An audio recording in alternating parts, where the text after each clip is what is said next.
Temper movie నుంచి ఎన్టీఆర్ తన route మార్చేసిన విషయం తెలిసిందే.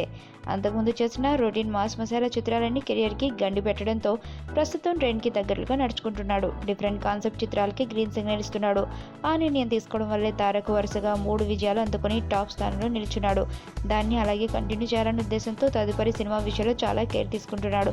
3 నెలల నుంచి మంచి స్క్రిప్ట్ కోసం వెయిట్ చేస్తూ వస్తున్న ఈ హీరో సడన్ గా ఓ రైటర్ కి గ్రీన్ సిగ్నల్ ఇచ్చి అందరినీ షాక్ లో ముంచెత్తాడు.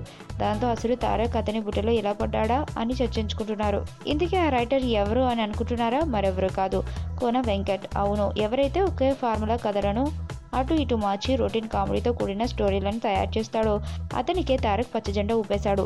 ఇది నిజంగా షాకింగే. ఎందుకంటే ఎన్టీఆర్ ఖాళీగా ఉన్న 3 నెలల వ్యవధిలో చాలా డిఫరెంట్ కథలను విన్నాడు. వాటిలో పూరి జగన్నాథ్, వకంతం వంశీ లాంటి స్టార్స్ అందించిన స్టోరీలు ఉన్నాయి. అలాగే అనిల్ రావుపూడి అందుడి నేపథ్యంలో సాగి ఓ ప్రయోగాత్మక కథను కూడా వినిపించాడు. ఆ కథల్లో ఎవరికో ఒకరికి తారక్ గ్రీన్ సిగ్నల్ ఇస్తాడని భావించారు.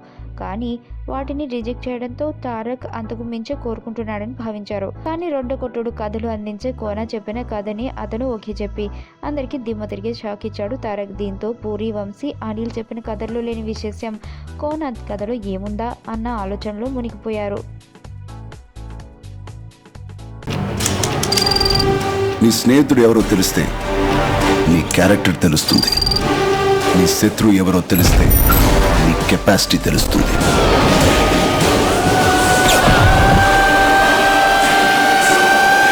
నా శత్రుని సెలెక్ట్ చేసుకున్నాను.